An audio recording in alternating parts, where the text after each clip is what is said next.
Hi, everyone. It's 8:31, so we will begin. November 25th, 2024.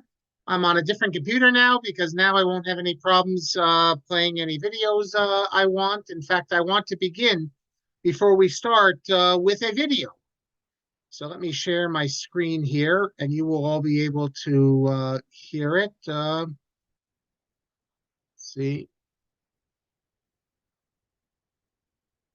Well, even before I get to that, thank you, Rabbi Dov. I mentioned Rabbi Gifter's letter last week, and where he said that it's important to speak English properly, and I use the term Yinglish. So, Rabbi Dov, you asked me if I knew this book, and actually, I saw it many, many years ago from Speak, First Dictionary of Yeshivish, but I actually had my university library purchase it, so I'll see it. It's been a long time since I've seen it.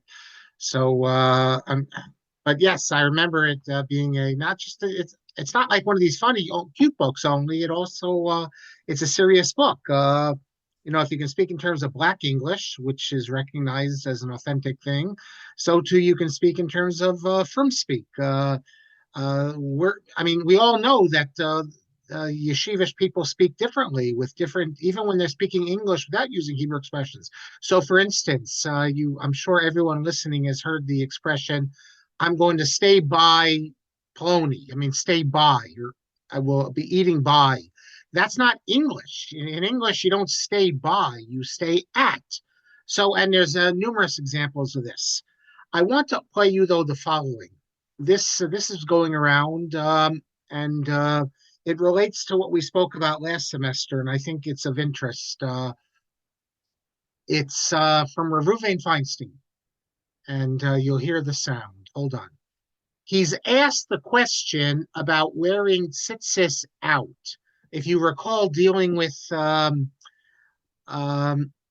fact, and I will put in the, I'll make a copy of it here, and let me stop sharing for a second, and I'm going to put in the chat, so because people maybe want to have this themselves. Hold on.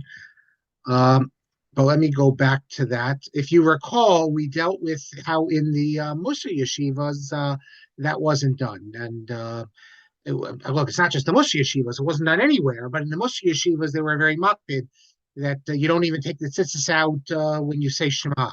So listen to Reuven Feinstein, and then I'll explain something about what he's saying.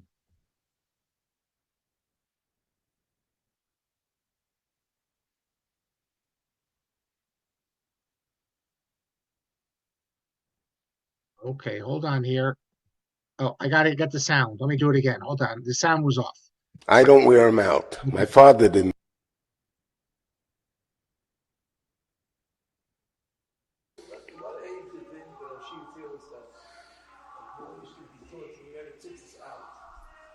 What age should a boy wear tzitzis out? At no age. I don't wear them out. My father didn't wear them out. 3 minutes can cup about wearing them out. There's no such Mishnah Berurah, if you even want to go that way. There's no such din. Okay? There's no such. There's a shaila. Okay, so I'll give you homework now, okay?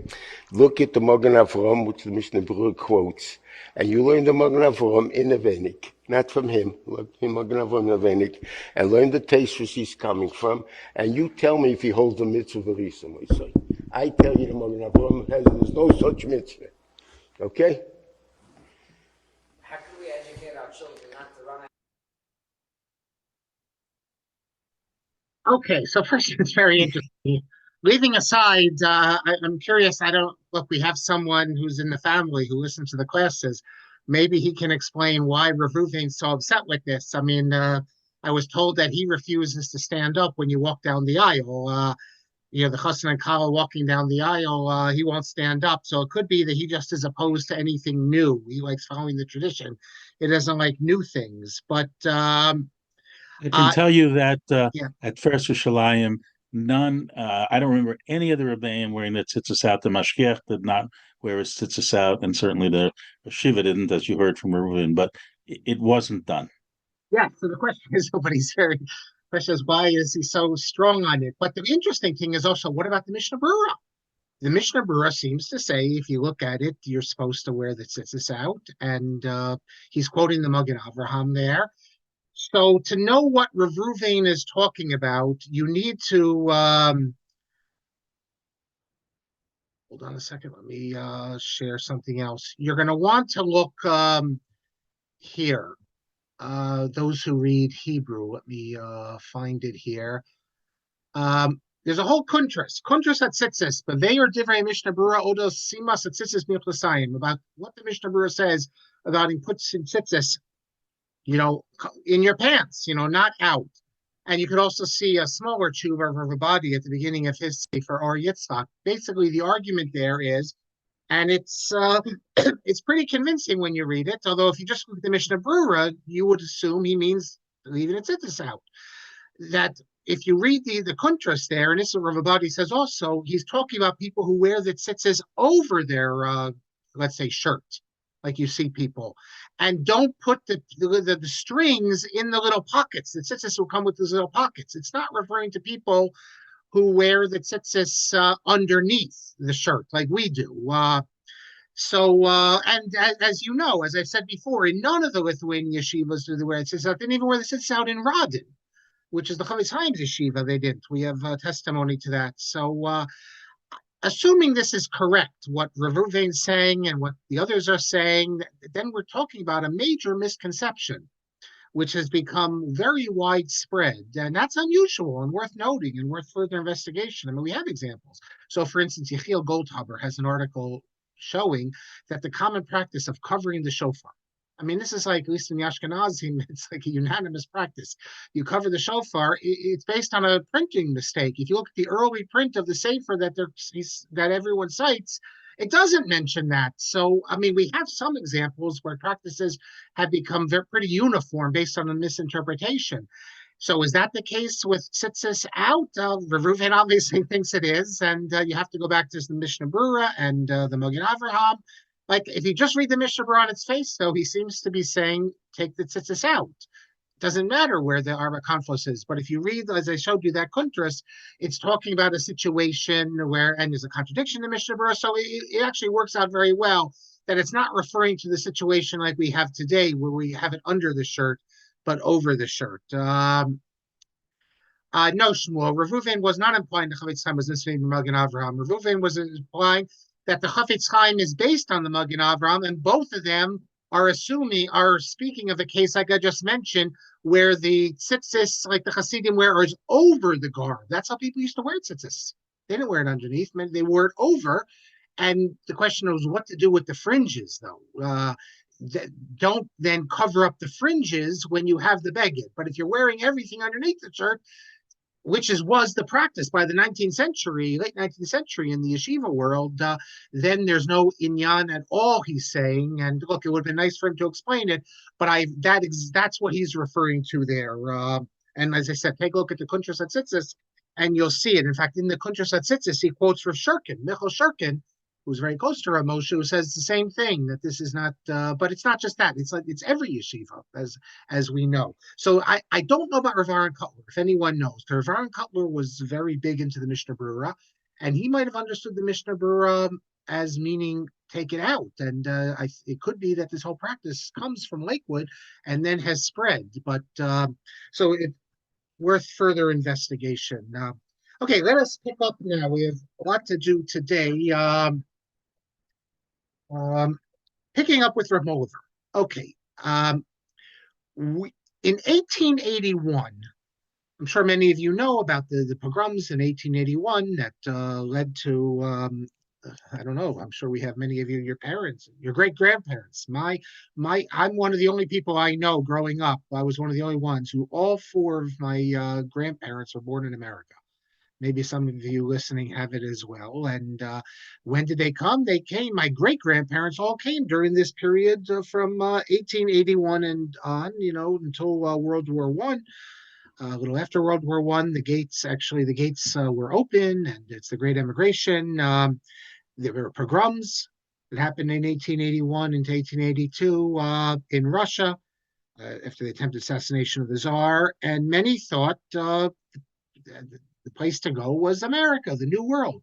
And there were wealthy people who would pay for people to go there. Well, in the summer of 1882, Rav Mohliver publishes a Kol Koreh. Kol Koreh is a public statement together with two other Rabbanim. One is the Beis Halevi, Rav Yosef Ber Soloveitchik, Yosef Dov in Hebrew, if you want to say, the great-grandfather of the Rav of Joseph B. Soloveitchik that we all know, the famous Beis Halevi, Lozhin Yeshiva, and also by this time he wasn't in the Lozhin Yeshiva, Eliyahu Chaim Meisel of Lodz. I understand in Polish they pronounce it Łódź. So these were three Gedolim, Rav Mohilever, the Beis Halevi, and Rav Chaim Meisel of Lodz. Now this Kol Koreh is the first time we see Rav Mohliver publicly speaking about Eretz Yisrael, and he signs this Kol Koreh. He calls for forming groups to support emigration to Eretz Yisrael. If you read the Kol Koreh, I'll read you a couple passages in a minute. You see that it's really an anti-American Kol Koreh. It isn't so much about Zionism and about Eretz Yisrael as the great place, which is going to lead to the Messianic era, or about redemption, kima, like we spoke last week. Rather, it's an anti-American Kol Koreh. It's about helping Jews to leave the oppressive Russian Empire. And, well, it didn't have much success, but he will have some success after that. Let me just read you, though, before I read you the Kol Koreh, another book it's worth noting. First of all, there's two important books I haven't mentioned yet. One is this book by Ehud Luz. It's in English, translated in English, called Parallels Meet, Religion and Nationalism in the Early Zionist Movement. Tells the story very well. And the other is another collection of essays by a scholar named Yosef Salmon, Dat V'Tzionut, the first encounters. I mentioned that there's another book by Salmon. This is it, Orthodoxy and I guess in its confrontation with modernity. The English title is Orthodoxy in the Grip of Nationalism. Well, on page 126 of Dat V'Tzionut, Salmon, he cites a letter. Well, it's a conversation that Rav Mohliver had with Moshe Leib Lilienblum. Moshe Leib Lilienblum, hardly an Orthodox person. It's recorded in a book, this conversation, but he was one of the Chovnei Tzion. And he says to them that his approach to Zion is not only because of Kedusha Eretz Yisrael. Of course, Kedusha Eretz Yisrael is important. But he says that the Mishnah in Kalim mentions that there are 10 Kedushas. Here, let me show you this. Mishnah in Kalim. Kalim's a tractate, not very widely studied. So even those of you who are Talmidei Chachamim, you might not know this. Let me, I thought here it is. It says there's 10 Kedushas. Eretz Yisrael is more holy than another land, obviously. And it says, and what's the Kedusha of Eretz Yisrael? That you can bring it says the Omer and the first fruits, which you can't do from any other land. This, by the way, implies, or this you could to read that the importance of the Kedusha of Eretz Yisrael was precisely because the mitzvahs Tulis Ba'aretz, the agricultural mitzvahs. I recall the Rashbam, I think he explains that's why Yishuv Eretz Yisrael is so important. Not that it's a mitzvah in and of itself, but it's a mitzvah because of the, and presumably that's the Rambam's position, because the Rambam doesn't mention living in Eretz Yisrael as its own mitzvah. So it's a hechsher mitzvah, maybe is the expression, something that can lead you to do other mitzvahs. But then it brings other things that are, I guess, higher in Kedusha. The area within the wall of Jerusalem is holier, the Temple Mount is holier, etc., etc. So Rav Mohliver says that Eretz Yisrael is not the ultimate. We have things that are higher Kedusha than that. He says, at least this is how he's quoted, Kol avodato l'tzion hi bishvil hakiyum halomi. That the reason we're pushing Eretz Yisrael is to save the Jewish people. And this becomes a common view, Rav Reines and others, that going to Eretz Yisrael is not messianic. It's it's that Jews have to escape the anti-Semitism, and this is the place for Jews. There's no question that Yishuv Eretz Yisrael is important. It's mentioned there. We can return to the way Jews used to work the land, etc. But it's not mitzvah Yishuv Eretz Yisrael. That's not why they're saying it. It's not like when I was in yeshiva and they said we all have to move to Eretz Yisrael because to fulfill mitzvahs Yishuv Eretz Yisrael. No, it was for all these other reasons. And then when you're in Israel, you're in the Holy Land. So here, let me read you part of the Kol Torah, what they say.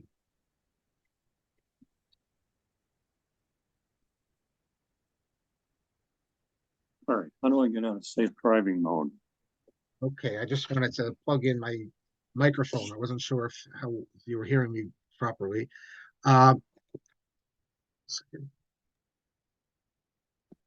Okay, so here is what he says in the Kol Koreh. This is for those who want to have the book. It's 307 and on.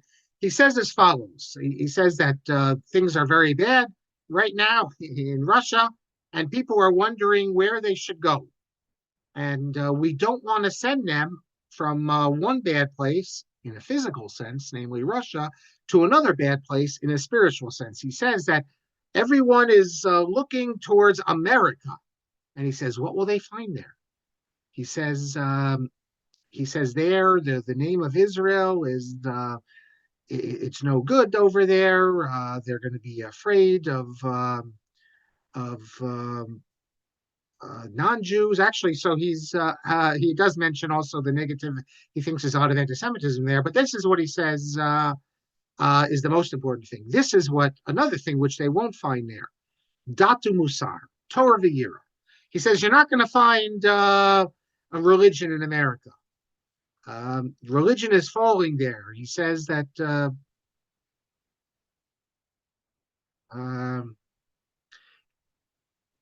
I take back what I said before. He says that the name of Israel is looked down upon, not that it's dangerous over there. That is, religion, Judaism has no meaning in America. He says that in America, there's no one's going to think of the Jew bad there. A contemporary Jew. He says the name Israel is looked down upon. I guess Christians don't think of Judaism as something in the past. He says because they don't know any Jews there. Who's a Jew there? Everyone who goes there makes believe you're a non-Jew. And then he says, therefore, we, namely the Beis Halevi, Rav Meisel, and Rabbi Mohliver, says that no one should raise America on their mind that that's where they should go. Do you know where they should go? These people who are suffering in Russia, La'alot el Artzenu Hakadosha, to go to the Holy Land, Aliyah. He says, but we can't go quickly. We have to organize groups or agudot and organizations that can raise money and purchase land, etc., etc. But the place to go. So it's for religious reasons. The idea being that America is the Treifa Medina. You're going to go there, you're going to lose your religion, and it's true. America was very difficult to be religious. But if I haven't had time the last couple months. But when I will have a chance to do my book, God willing, at least an article or two on halachic history in America, you'll see that America wasn't as much of a midbar as many people thought. Do you know that in the 1870s? There was discussions about Chol Yisrael in America. I was shocked when I saw this. Chol Yisrael discussions. And in the big cities, in New York and other big cities, you had plenty of religious Jews and the non-religious Jews. The shuls put all sorts of restrictions on non-religious Jews. So you had Torah Judaism in America, even in the 1870s, 1880s, maybe even before, certainly by 1881 and on. But in the 1870s, even a little before that as well. So Eretz Yisrael is the place to go. And it's not just America. It's Rav Mohliver would argue, don't go to Western Europe. Don't go to South Africa. Don't go to North and South America. These were all places where Jews were looking to go. Now, Rav Mohliver's position that everyone should go to the land of Israel was opposed by all the official Jewish organizations because they said you're sending him to where there's nothing in the land of Israel. It's desolate. Now, I think you can say that Rav Mohliver and his compatriots were urging is a policy that the people themselves do not want. We will see soon that people do want to go to Israel. But at this time, he was saying that the rabbis should create a system where we send the people to the land of Israel. And we've said that before. when the Soviet Union finally allowed Jews to leave in the 1970s, there was a big debate because many of them wanted to go to America, but the state of Israel's argument was that none of them should be allowed to go to America. That is, we're not trying to get them free to send them to America where they become assimilated. They come to America. That everyone should be sent to Israel. And so there was debate, like who are we to determine where they should go? If they want to go to America, go to America. On the other hand, if we're working so hard for them, we want them to go to the Jewish state because the whole point is they're getting out because they're Jewish. And Jews are persecuted, and Jewish religion is persecuted in Russia. I guess I should say the Jewish religion is persecuted. If you wanted to be a complete secularist in Russia, you could probably most of the time you were fine. But well, why should we put all this effort, money, and all our influence to bring them to America, where then odds are they'll become completely irreligious, they'll remain irreligious. So this was a big argument, and here the rabbis are saying we're going to push them to the land of Israel. Rav Mohliver, however, needs to find people to back this plan. This is going to be expensive. So he writes to a number of people. One of the group he writes to is the French Alliance. Salmon, in his book Im Ta'iru, page 137, 138, quotes from part of this letter to him. In which he stresses that we have to send them to America because the idea was you're going to send them to, have to send them to the land of Israel. The idea was you're going to send them to America. He says when we send them to, he says the people have no connection to America. We send them to Israel, at least they know it's holy. And they can take, if they don't succeed, if they don't have a lot of money there, that's okay. They can live with that because they're living in the Holy Land. And he says, oh, it's true that the land of Israel is going to take a lot of difficulty. He says, but has everything holy, all holy feeling and national feeling departed from us? So therefore, you, the French Alliance, you should help us send us to the land of Israel. And that he did not succeed with the Alliance, but he did succeed with the Baron Rothschild. We'll see in a minute. In 1882, Rav Mohliver decides that he has to go to these places. The only way he's going to raise money, because now he has a whole plan that he's going to be able to send Jews to the land of Israel, but he needs a lot of money. So he decides to travel west, travel to Germany and France to convince wealthy Jews of the importance of settlement in the land of Israel. The land of Israel is our homeland. The land of Israel is where there still is a religious environment there, and they could work the land the way Jews used to work the land. And where else are they going to work the land? But the land of Israel, they can work the land. And for all, look, I'm not saying there's no relevance to the Kedusha of Eretz Yisrael. Of course there is. That's important. However, before the pogroms, this wasn't being pushed, and this was, at least by him, and this was,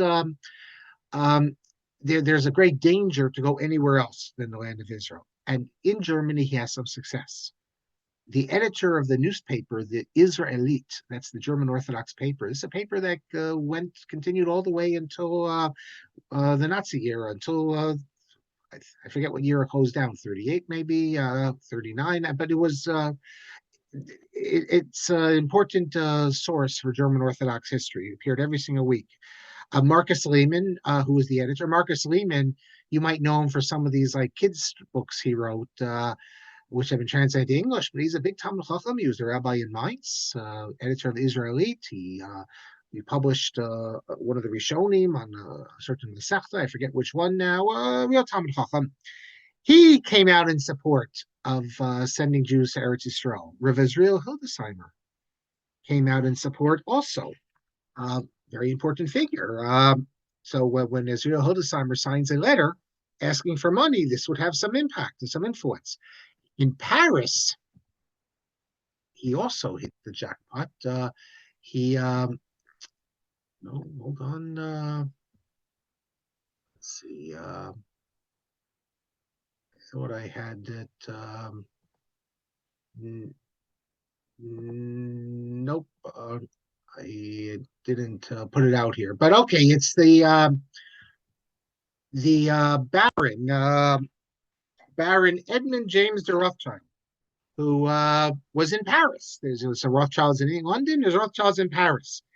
And this would lead to setting up of the settlement. Well, here, I got to go back to show you now. Settlement, it's Ekron is its original name, but its name is then changed to Mazkeret Batya, or they would have called it Mazkeret Batya. And if you look in the Hebrew Wikipedia, there's a long history, a long article, I should say, about this place, Mazkeret Batya. Batya is in memory of the mother of the Baron. In fact, Rabbi Mohliver's remains were later transferred to the cemetery here, and in 2009, a museum dedicated to Rabbi Mohliver is established in this place. I'll talk again at the end of the course, at the end of the semester. I'll get back to that museum there. So this is Mazkeret Batya, which I've never been at.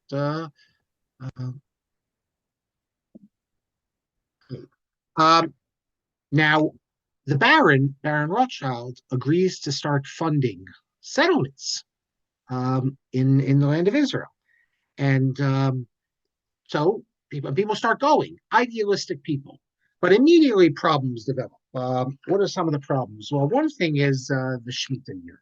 I'm going to talk about Rav Mohliver's role in the Shemitah year if not today, next class. There's an article that appeared in the journal Hamayan about 15 years ago, and it by a man named Arkin, and he talks about how the real problems they had there with this, because the Baron Rothschild and his people were insistent that in Mazkeret Batya they follow the Heter Mechira. The idea that they're not going to work for a year and then we're going to have to support them, that was impossible. They weren't going to go for that. And he's not such a religious person. So it's hard to make him understand it. The people, though, however, even though Rav Mohliver is a supporter of the Heter Mechira, they didn't want to follow this.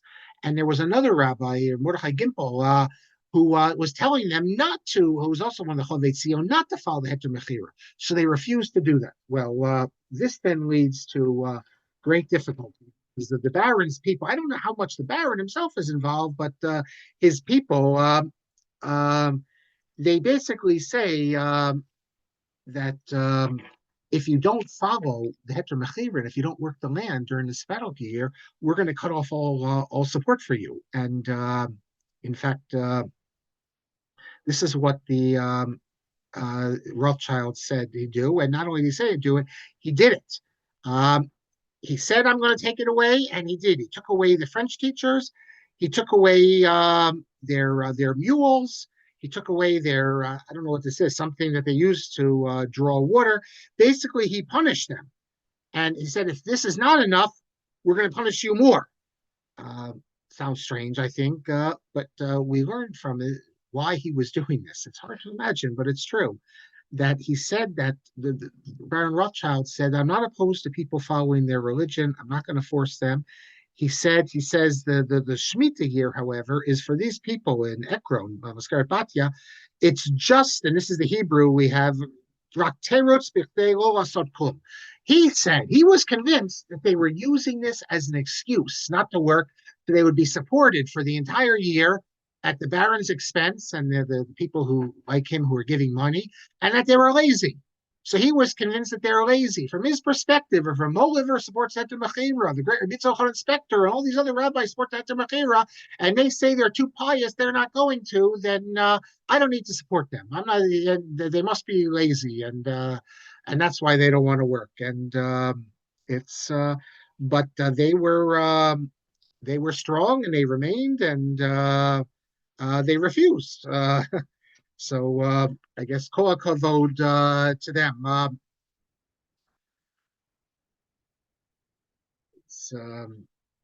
mean, they also we have another letter which describes one of the threats the Baron said that I'm going to remove from you not just all supports. I remove the doctors, the pharmacy, the shochet, the teachers, but it didn't affect the Holocaust at all. Now, Rav Mohliver, in addition to the Baron, he was traveling all over, and he was even in his own area. In Bialystok, where he's the Rav, he was able to convince wealthy people to buy the area of Petach Tikva. And people settled there. There were original inhabitants. Israelites, and they didn't before this already. I think Rabbi Mohliver, I think he also was one of the original settlers there, and so new people are going to there. And why? What's it called? He has an organization called the Bialystok Chovevei Zion, and he is the head of it. Now, in addition to Bialystok, so you have people now living from Bialystok. People had bought it, and people.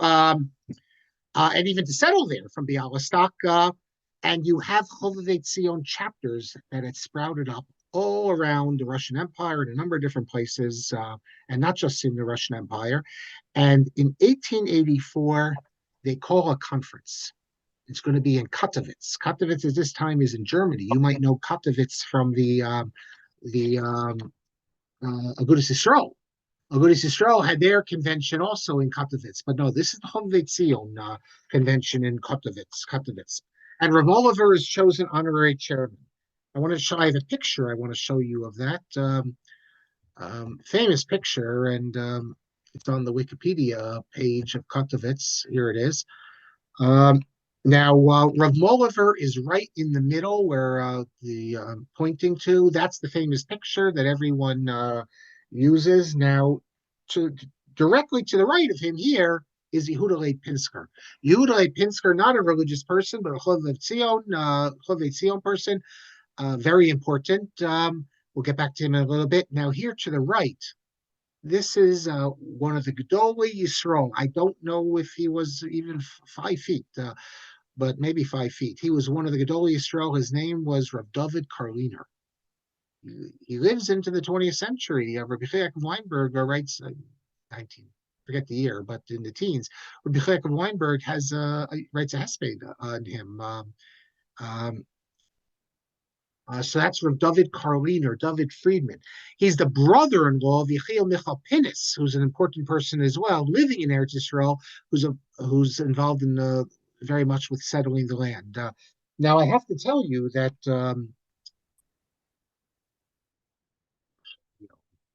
than speculate. I'll tell you right now. David Friedman is he was Rav, as I said. They called him Rav David Karliner. He dies in 1970, and many volumes of halacha volumes. I have to tell you though that Katowice Conference, when it became clear that the Orthodox were not going to be in charge, or at least the non-Orthodox would have a very significant role, Rav David Friedman leaves. He doesn't leave Chovevei Zion immediately, but he does leave. Who else left the organization who was involved? Well, Rav Eliezer Gordon of Kelton, later of Telz. He was involved in Chovevei Zion. Remember, and of course we know that it's Siv and others. He didn't leave though. But Chovevei Zion in the Lithuanian world, the only issue is going to be irreligious involvement and settlement of the land of Israel, and later with the Zionist movement. There is no theological problem with settling the land of Israel for the Lithuanians. This becomes a Satmar, and not just a Satmar idea that we have to wait till God returns us to the land of Israel. Actually, Rav Shamshon Raphael Hirsch also had this idea that our job is to remain in the Galut, the diaspora, until God returns us, but we can't take any steps on our own. And that's today the Satmar position. That was never the Lithuanian position. If you look at their arguments, all the opponents of Zionism, drama in all of its nuance and grandeur. Stranger Than Fiction offers us a new vision of the novel's history and art. It is an indispensable. Okay, I think that was a mistake. If you look at all the anti-Zionism in the Lithuanian yeshiva world, and people from Chaim Brisker, and you can go down the list, Ruchana Wasserman, they never mention anything about the Gimel Shvuot or anything like that. It's always about how the Zionists are trying to create a new type of Judaism, that is going to destroy Torah Judaism, that's going to indoctrinate people into heresy. That was the problem. But as long as everything was run by religious people, and as long as the settlements were going to be religious, there wasn't an issue at all. Wait till you see what happens, though, with some of these settlements, how the people are not religious.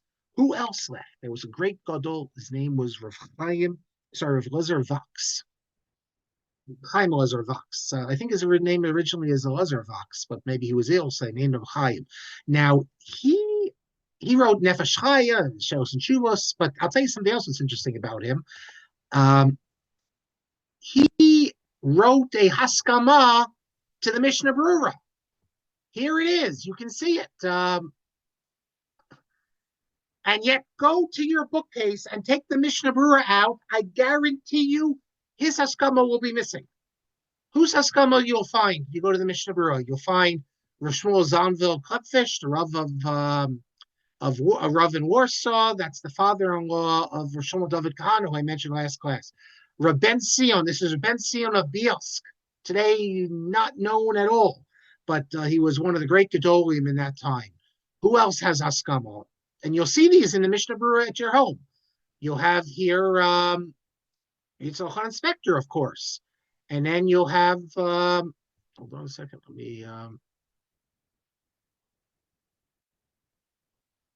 you'll have the very long one here, Mordechai Klatsky. I think I mentioned him a few classes ago in my last Fernbog post, or the one before that I referred to, I had him. And here you have Rav Yosef and Rav Shlomo Cohen of Vilna, Dayani. So where is the haskama in your Mishnah Berurah at home? There's no haskama from Rav Chaim Lazar Vox, the Rav of Petrikov, near Warsaw. What's going on here? It's a question. It's not really clear. It's not clear how it came out. It came out during the Chofetz Chaim's own lifetime. He took it out. Is it because of the Zionism? Strange that the Chofetz Chaim would remove it because of that. I mean, by the time the Chofetz Chaim removed it, he was already out of Chavvei Tzion. Furthermore, I mean, when he signed it, there's no date on his, and it's hard to know the dates. Some of these, I'm looking at it right now. Some of the dates are in the 1880s. At least one of the dates is 1880, but another is later. It's around this time, but when he reprinted the books, the Rav Vox had removed himself because of the irreligiosity. So why would he take it out?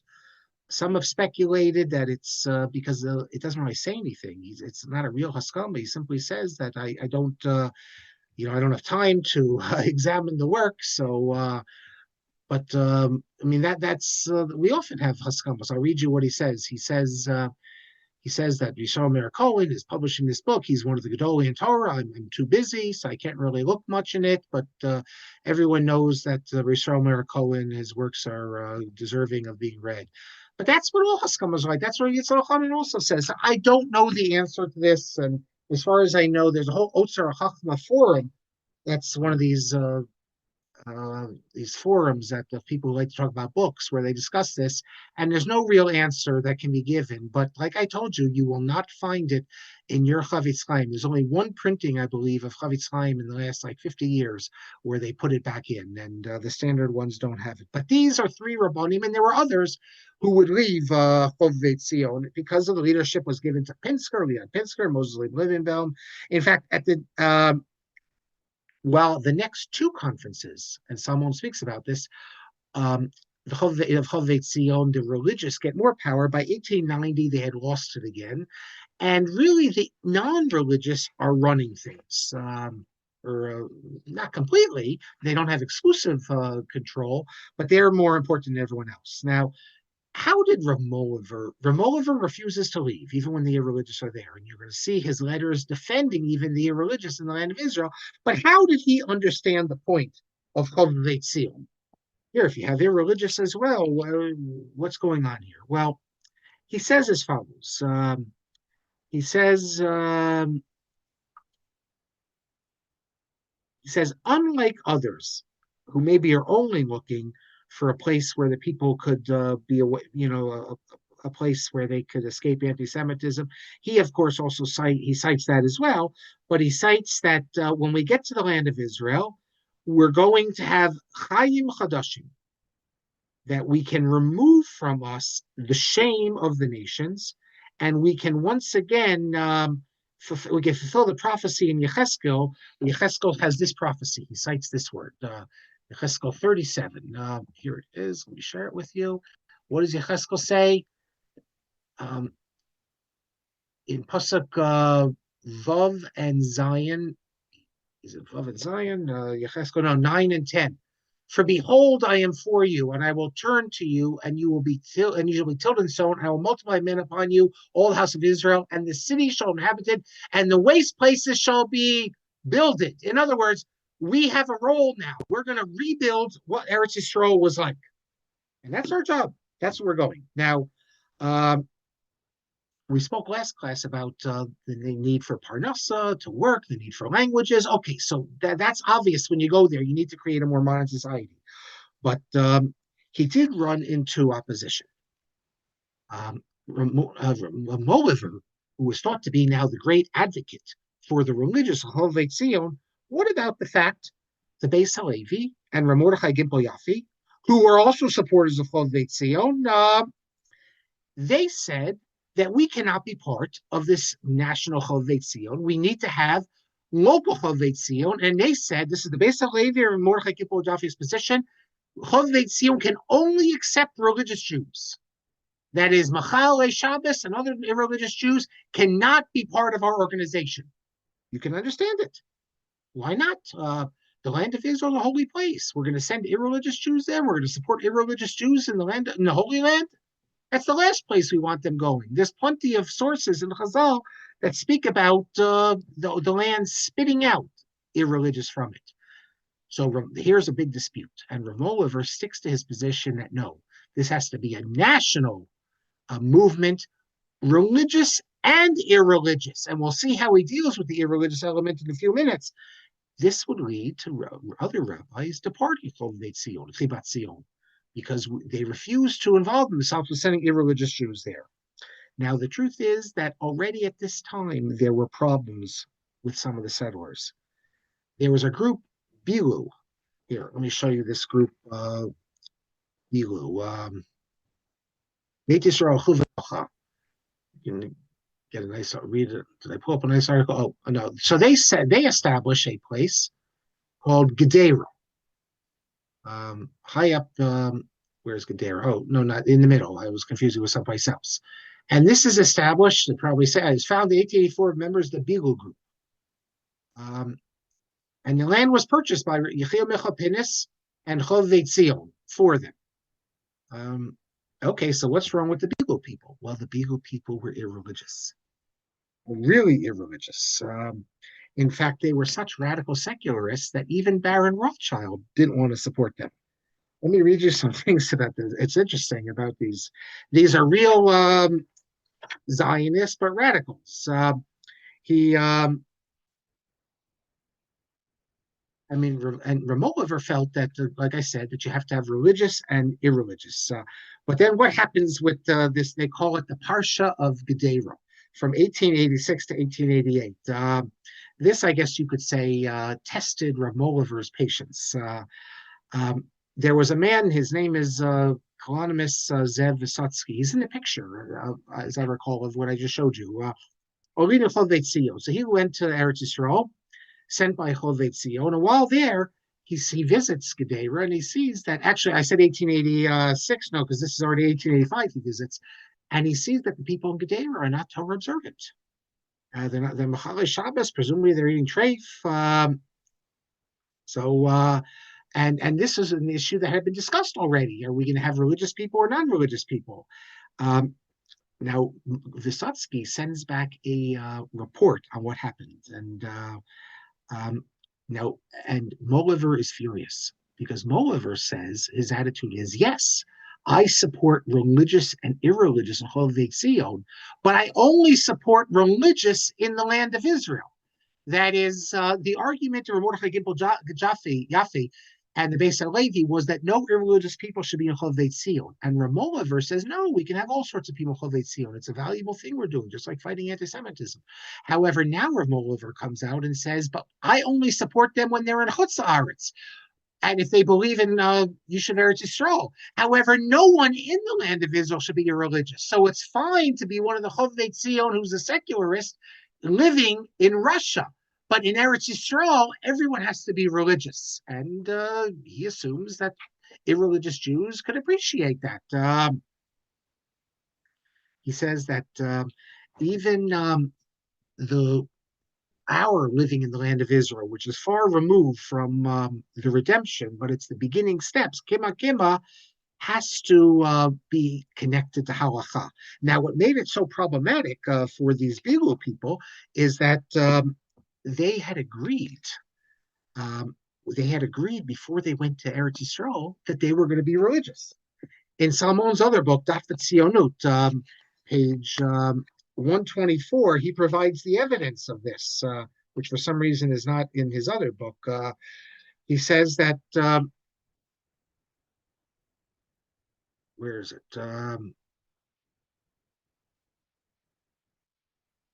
No, sorry. In Luz, in his book Parallel Speech, page 70, I think that's where I saw it.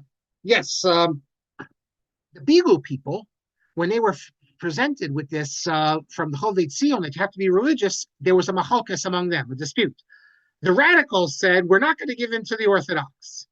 The moderates said that, this is so important and we have to be willing to make a sacrifice. And they had a meeting and they voted, and they voted bylaws that the members have to observe religious law.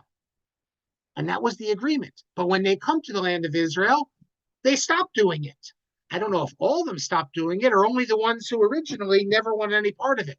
But even the moderates were not religious. They were just doing it for the larger purpose. Eliezer ben Yehuda, do you know that he lived as a religious Jew his first years in the land of Israel? He was never religious, but he thought that was important. And then he broke. Now, what we have testimony, Solomon mentions it here, from what these people looked like when he came to visit them, Vysotsky. He reports that they say these are the people Homrim Ein Elokim. There's no God. Pokrim Machale Shabbos. That there are this is Iskins. That they are complete heretics and Sabbath violators. He says most of the Bnei Bilu are from the gymnasiums in Russia. He says it would be better, he says, for the Holy Land to be empty than not to have these people in it. And he says, as long as we don't get rid of these people, there's no hope that, he says, mitzvah rabba l'rosh Chovei Tzion. This is what Vysotsky sends his letter back. It's a great mitzvah for the leaders of Chovei Tzion, leva'er hara b'keref haaretz, to uproot all this. So then the Chovei Tzion are stuck with a problem here. And some are arguing that we have to withdraw all monetary support from these people, like in Gedera, because we can't support these heretics. And then they'll be forced to leave the land. Salmon also cites, so he cites the Netziv. This on page, in his book, page 145 and on. After getting this letter from Vysotsky, the Netziv and Rabbi Mohliver, remember, they're the people in Gedera are they're supported by the money that's coming from Chovei Tzion. They come out with the statement that no more money and these people should return to Chutz Haaretz, and instead in their place we should be Moshe B'Gedera Anashim Ksherim Miyosha Yerushalayim. Take the people from Jerusalem who are pious, settle them in Gedera, pick these other people out. But Rav Mohliver, who originally was of this position, is convinced, it's not clear why, he's convinced to change his mind, and he adopts a different position. In fact, he tries to convince the Netziv, he does convince the Netziv, actually, that we're not going to be able to remove them. They're going to be able to get money from somewhere else, and therefore we're not going to be able to remove them and place others in their path. Rather, we have to work with them, and hopefully we can lead them to religion. And this leads to the acceptance of Rav Mohliver. And then Netziv also was forced to accept it, that we're going to have to deal with irreligious people. This is going to lead, no question, people who's religious Jews away from Chovei Tzion, supporting the Chovei Tzion. They thought that they could appoint Yechiel Michal Pinnis, that he would be in charge, prior to being close to religion. And in the end, Yechiel Michal Pinnis actually does expel a number of people who are not religious. But Rav Mohliver's position in the end is that we're not going to be able to. Let me read you his letter that he writes to Netziv. He writes to Netziv as follows, and apparently the Netziv is convinced by this because the Netziv doesn't openly adopt this position anymore. He says, after going through the whole issue, this is published in the book Sefer Shmuel, the Shmuel Mohilever, this volume that was published about 75 years ago about Rabbi Mohliver. So he writes to Netziv, and he says that, first of all, you have to understand that there are many good people of these settlers. He says that you look around, you see all sorts of good people. But he says, what about these people who are irreligious? He says, if we say to them that you have to leave here, they're not going to listen to us. They're going to ignore us. And if we say that, and then they're going to Chalila become even more extreme in their religiosity. So he says, therefore, I think we should appoint that he will be able to influence them in Torah and Derech Eretz, and he knows how to deal with them, and they'll listen to them because he's done lots of good to them. And he did have an influence on them, but in the end, he also had to expel some. And if you say, that is, you, the Netziv, say, why do we need this tsaros? We shouldn't give them any support, and then they'll be forced to leave Eretz Yisrael. And he said, and especially since the Netziv suggested give them money so they can come to Chutz La'aretz and build a house. This is what Rabbi Mohliver says. He says it won't work because many of these people who are living now in Eretz Yisrael, even who are not interested in religion, when they hear what we want to do, this will strengthen them and they'll remain there dafka because of that. And then he says, God said to Abraham, in the Sodom story, we just read it, that if there's even 10 righteous people, lo ashrit, I'm not going to destroy the land.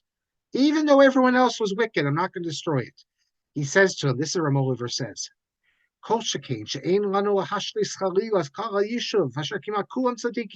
he says, we too cannot destroy the Yishuv, which they're mostly all are religious. He says, like in Petach Tikva and Yisud Amala, that these are religious people.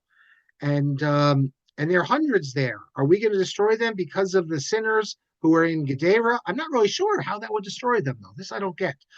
Why would that affect the people, let's say, in Petach Tikva, if they take a hard line on the ones living in Gedera?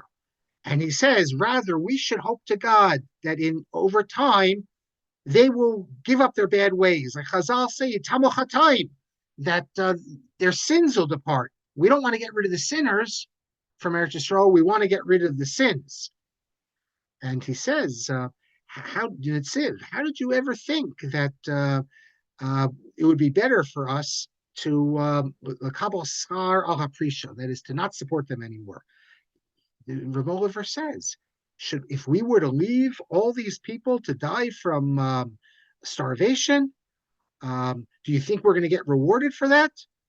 He says, Rabbi Yeshua of Kutno, who was one of the Gedolim in Poland, he says he recently was in Eretz Yisrael, and he wrote that don't listen to people saying negative things about the land, about the people living in Israel. Because I've been there and I've seen that the people in Petach Tikva are righteous. And I was in Jerusalem, I heard that the people in Mazkeret Batya are also righteous. But again, I don't. So he's saying to him, let's not adopt such a strong position. We can have good influence on the people of Gedera. They're not going to, now that they're there, they're definitely not going to leave. Even if we take away money, they'll make a stand. But I don't understand his point where he says, he says to the Netziv, how can we destroy the Yishuv? Because there's a lot of righteous people and we have a few wicked people. We're going to destroy it. Who's talking about destroying the Yishuv? They're talking about expelling the people who are there because of the goodwill of Chovei Tzion, and they're violating their agreement also that they wouldn't be public Machala, Shabbos, etc. So why would it be so terrible to expel them? That's the whole idea of settling up settlements in Eretz Yisrael was precisely because of that. So I'm not sure about that. Okay, a few more minutes. So Rav Mohliver, he continues traveling around Europe, raising money, creating Chovei Tzion society. Remember, this is coming from scratch that they created this. On one of his trips, he went to London. And in London, he was involved in a controversy. I'll just mention it briefly, which is not relevant to Chovevei Tzion, but you see the respect that Nesiv had for him. He was in London and the 1890s, 1880, late 1880s, I believe it was, or maybe late 1880s. Yeah, he dies in 1892, or mid 1880s. There was, you had in London, the chief rabbinate, United Synagogue, led by Chief Rabbi Herman Adler. He succeeded his father, Nathan Marcus Adler. And you had these East European Jews, a whole group of East European Jews who were living in London, and they didn't want to accept the authority of the chief rabbinate of London. If you know what synagogues, first of all, they didn't have any rabbis in England. The chief rabbi, Herman Adler, refused to allow anyone else to be called rabbi.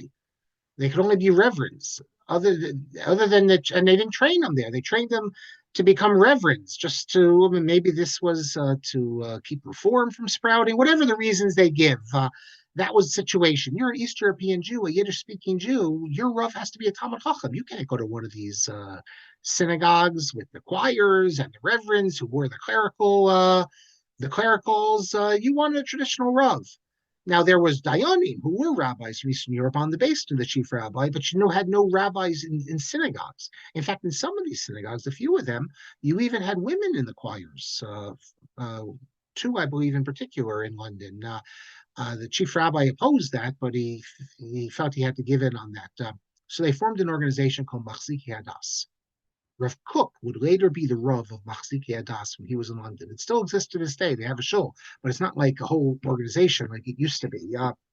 So they had this organization, and then, of course, whenever you have these religious disputes, the more religious side, if you want to call it that, or the separatist side. I won't call it more religious. Let's call it the separatist side, because this, what I'm going to tell you now, happened in every single community in Hungary and Germany when the separatists were not necessarily more religious than the others, but they didn't agree with certain ideas going on. They always created their own shlita. And when the Hasidim separated, so shlita is always a big deal. You always have to have your own shlita. If you remember in the land of Israel, when the Eda Charedit was formed and they refused to accept Rav Kook and his Beis Din, what's the first thing they do? They set up their own shlita. I told you a few weeks ago that in the Chevron Yeshiva, they bought meat from the shlita of the Rabbanut, Rav Kook, and also from the Eda Charedit, and they cooked it together, so to show that they didn't favor any side. Ritzi Pesach Frank writes to Rav Chaim Ozer Rosinski, asks him to declare the separatists, the Eda Charedit, put him in Chayrim. Can't set their own shlita, said, put this in Chayrim that you can't. And Rav Chaim Ozer refuses to, because he says, this is they have their feelings, and they don't really feel like they're part of your community. We shouldn't forbid them to set up like their own shlita or anything like that. So the Machzikei Hadas, I'm not going to go into this in any detail. You can go back to my classes on Rabbi Cheskel Abramsky, who also was the head of Machzikei Hadas before he joined the London Beis Din. The people in Machzikei Hadas, I heard, had very negative feelings. Machzikei Hadas was formed in opposition to the London Beis Din, the chief rabbinate. And Rav Cheskel Abramsky, the Rav of Machzikei Hadas, and I recognize Gadol B'Yisrael, he is lured away from Machzikei Hadas, and he leaves Machzikei Hadas and becomes a member of the Beis Din of the chief rabbi. So that's like a real betrayal of Machzikei Hadas. So there was no love lost. So the Machzikei Hadas forms their own shlita, and they declare the other shlita no good. And the truth is, there were problems with the other shlita. Let me give you an example. In the other shlita, the shlita of the chief rabbinate, they would sell hindquarters. Now we know that hindquarters are treif. You can't eat hindquarters unless you get it porged. Nikor, that's a word, I've said it before. Porged, it's in the English language. It means one thing. It means when they as a part of shlita, when you get rid of the fat. That's for some reason that became a word in the English language just for the Jewish community. You can still get it. I've showed you in the past. I'll show you now. You can get it in Israel. You can get it in some places in Europe, and you can get it in America. Here, if you want to get your bisra meats under the hashgacha of Rabbi Ben Chaim of Yeshiva University, you can get your real sirloin, your real tenderloin at Bisra. And there's other places. This is New York, New Jersey. You can get it in Philadelphia. There's places you can get your real tenderloin if you want. Here's the kosher certification. So anyone who wants to get your your steak with all the stuff that's hard to get, but you can get it in Israel in various places. In Gaucho and other restaurants, you can get the hindquarters. But okay, so they would sell meat. The butchers, under the hashgacha of the chief rabbinate, sold hindquarter meat with the proviso that the people, though, had to go to the porger and get it porged. And later on, they even they upgraded it, made it a little better. That in the butcher shops, every butcher shop actually had to have a guy sitting there who was the porger. But the meat was not sold already porged. So you had to come in and then you had to buy it and then go to the guy and have him do it. And we know that plenty of people would take the meat and would just take it home and cook it without getting it porged. They thought porging was like a humrah or things like that. It's like when I was growing up, you go to the meat, you'd buy meat in the supermarket, or not, actually, it's not supermarket, didn't have supermarket in the butcher, but it wasn't salted. So how many people took that meat and went home and just ate it? The non-Orthodox. They didn't. What do they know about this? It's from the kosher butcher shop. Now all the meat you get, everything it's taken care of, and you just take it and you can cook it immediately. I don't think it's even possible today for any place to give hashgacha on a butcher shop unless the meat is just ready to go. Put it on your grill, ready to go. The idea that you have to salt it, we don't have that anymore. But so the Mazkeret Batya said it's usher to have a butcher selling hindquarters. That's the people aren't. You have to have it already done, or don't sell it at all. And there were other issues as well. So, and I'll end with this. I see it's already after the time. So, the chief rabbi Herman Adler, he writes to Rabbi Yitzhak Elhanan Spektor, asking him to declare a cherem against the Mazkeret Batya and their shlita. And Yitzhak Elhanan, he's not there. He doesn't know what to do. But Rabbi Mohliver is going to London. So he asked Rabbi Mohliver to look into it. And Rabbi Mohliver is there. Rabbi Mohliver investigates everything. And he writes to Rabbi Yitzhak Elhanan, everything's fine with the Shlita, no problem. And based on that, Rabbi Yitzhak Elhanan issues a ban on the Mazkeret Batya. And Rabbi Yitzhak Elhanan, the Gadol Hador of the Lithuanian world, that's a big deal. And other people, of course, went along then with Yitzhak Elhanan Spektor. But I had just to tell you, I'm not going to go to the story. You can read all about it in Bernard Homa's book, A Fortress in Anglo Jewry. The Mazkeret Batya, who spent a lot of time and money setting up their institution, and they thought they know better than Yitzhak Elhanan and Mohilever, they didn't accept it, and they got a lot of rabbis to come to their side. So it was a huge machlokas. Look, that shows you that if you're connected to it and you think you're right, Rabbi Yochanan Spektor could put you under cherem, but you're not going to obey him, and you'll find other rabbis to support you, which they did. But Rabbi Mohliver, it shows you the respect that Rabbi Yochanan had for Rabbi Mohliver, that this matter, which was tearing apart the Orthodox world in London, and to put a group of Orthodox Jews, pious Orthodox Jews, that had a recognized Rav, Werner, to put their whole institution basically under cherem, declared invalid. Basically telling them you have to close it down. It has no legitimacy. That Rabbi Yitzhak Elhanan understood the significance of that step, and he was willing to trust Rabbi Mohliver's judgment. Just as an aside, I'll tell you that Homer reports in his book, and I heard this personally from Louis Jacobs, that when Adler gets the letter from Rabbi Yitzhak Elhanan declaring that the Mazkeret Batya is illegitimate, and has to close down, he runs with this to Rothschild, Lord Rothschild, who's one of the leading figures in English Jewry. The Rothschilds and Adlers, their relationship goes back already to Germany. And Rabbi Adler was so impressed that Rabbi Yitzhak Elhanan, the Gadol Hador, he came out on our side and to close down the Mazkeret Batya. And the story is that that Rothschild, you know what's going on here. This actually hurt Adler's reputation. Was Rothschild, Amaretz, he thought, England is the greatest country in the world, and Chief Rabbi Adler is Chief Rabbi. He's the greatest rabbi in the world, and that was his opinion. And here, you're having Adler is coming to him about telling him that some East European rabbi he never heard about placed a ban on the Mazkeret Batya. The fact that Adler needed this some rabbi he never heard of from Eastern Europe to tell him what's right and what's wrong, that actually lowered the level of Adler in his eye. Why do we need Adler here if his rabbi is out there in Vilna? At Kovno, I should say. So, okay, so we will stop here. Next class, also important things to do, the Shemitah. the Heter Mechira, the famous Heter Mechira that exists to this day, which also goes back to a Pesach of Rabbi Yitzhak Elhanan Spektor. Rav Mohliver is behind that as well. Not exclusively, but he's the mover behind this. So and again, Rav Yitzhak Elhanan was willing to give a lot of weight to Rav Mohliver's opinion, but not only Rav Mohliver. So let me take some comments and questions. Let's see a few. Naomi says Mazkeret Batya is a lovely place, interesting museums. Anis lives there. Okay, well, I haven't been there. Oh, and the book Rebels in the Holy Land describes the settlement issue, Mazkeret Batya and the Shemitah issue. That book I know. It's a very interesting book. Rebels in the Land. Yeah, Katowice was in Prussia. I say Germany because larger Germany. And as I mentioned, the Agudas Yisrael Convention in the first part of the 20th century was also there. Yes, Dov, Beis Halevi also withdraws from the organization. Yes, thank you.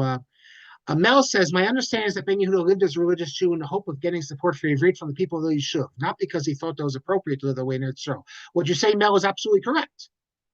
He himself was not a believer, but he thought that to spread Hebrew, he had to live this way. But the people in Gedera who agreed to live in accordance with Halacha, they also were not believers. But they thought that as part of the national building up of the land of Israel, this was important. Yechiel Michal Pinnis is a descent to the Gra.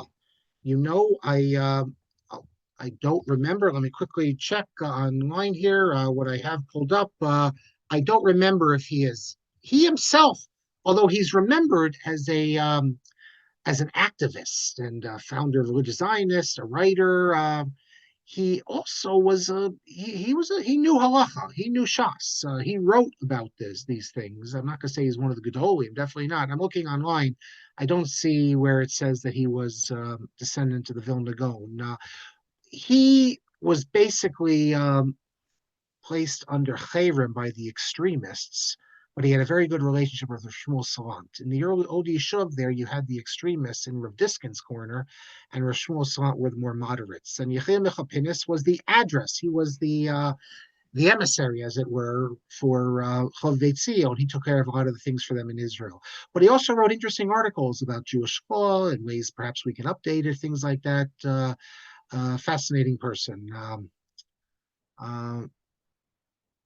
And someone privately says, as far as he knows, there was one individual who was a delegate to both Katowice conferences, and he's going, that is the Aguda conference and the Chovvei Tzion conference. So he will have to, is it Akiva Rabinowitz of Poltava? Is that who it is? The person privately sending it to me? Some of these people who were at Katowice later become Agudistan, but they have to live a good number of years to make it to the Katowice conference for the Aguda. And Shlomo says Ramosha Sternbach's mother's maiden name is Pinnis, a descendant from the Grey. Yeah, well, the Pinnis, that's the Pinnis family from Switzerland, and they're descendants of the Gra from Zurich. And Rabbi Sternbach, the Sternbach is from Pinnis. The Bachko family, they're all intermarried there, but that's the Pinnis family. I don't know if when I looked pretty quickly online, I didn't see Rabbi Yechiel Michal Pinnis as being related there. And so Shlomo says they're originally from Vilna. Okay, I don't know. I don't know the answer to that. Okay, so the person who privately said, you'll have to send me an email and I'll report next week which person attended both the Katowice Chovvei Tzion as well as the Katowice Agudas Yisrael. I mentioned the Rabinowitz, Akiva Rabinowitz. He was a great Chovvei Tzion person who leaves it, and well, he was also Mizrahi. The truth is, there was a lot of Mizrahi people who then left and went to Agudas Yisrael, because when Mizrahi stays in the Zionist movement, in the early 20th century, even though the Zionist movement begins to include culture, that is, when it was just going to be about settlement of the land of Israel, you had a number of Rabbanim in Mizrahi, and that was fine. You have the irreligious, but fine, it's all about settlement of the land.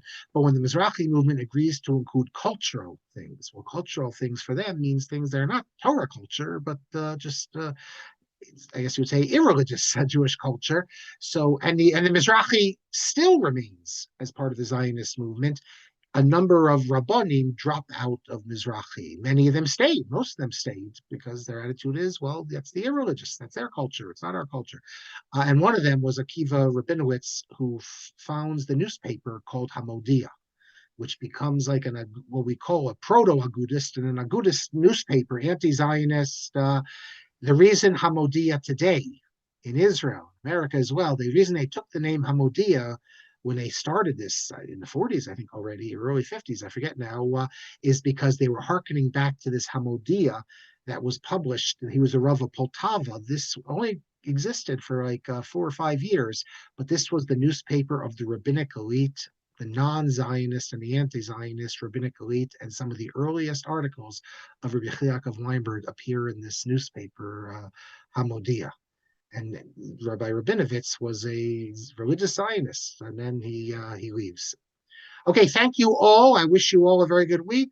Happy Thanksgiving to the Americans, and we'll see you all soon, God willing, next week. Okay, good night, everyone.